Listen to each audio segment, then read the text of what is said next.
Hello అండి. బాగున్నారండి? ఈరోజు మనం ఒక ఆయిల్ తయారు చేద్దాం.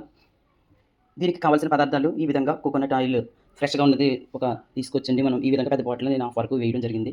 తర్వాత ఇది 2 లీటర్ల బాటిల్ అండి. 2 లీటర్ల బాటిల్‌లో సగం వరకు ఇందులో మనం ఒక ప్యాన్ తీసుకొని మూకుడులాడిది దాంట్లో మనం 1 లీటర్ వరకు ఆయిల్ వేయాలండి. వేసిన తర్వాత ఈ విధంగా ఒక ఆయిల్ మరువం ఇది మనకు తెలుసండి మంచి సువాసన ఇచ్చే పదార్థం. మరువం మన తోటలోని మరువాన్ని తీసుకొని ఈ విధంగా ఆయిల్ ప్రిపరేషన్ చేస్తున్నానండి.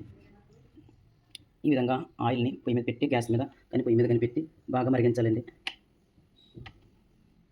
బాగా మరిగిన తర్వాత ఈ ఆకుల్ని వేయాలి.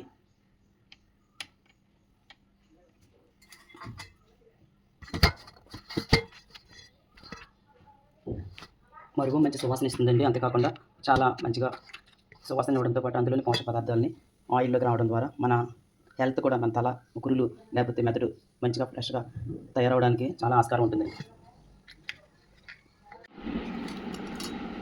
మరువం ఆయిల్ మనం ప్రిపేర్ చేసాం కదండి. మరువం వడగట్టగా వచ్చిన ఆయిల్ని మనం తీసుకుని ఈ విధంగా వేసామండి బాటిల్స్లో.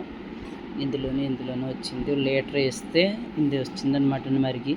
కాబట్టి ఈ విధంగా ఈ మరువం ఆయిల్ రాసుకున్నప్పుడు చాలా చల్లగా ఉంటుంది. బ్రెయిన్ ఫ్రెష్గా ఉంటుంది, ఆరోగ్యంగా ఉంటుంది, జుట్టు కూడా ఒత్తిగా ఎదుగుతుందన్నమాట అండి.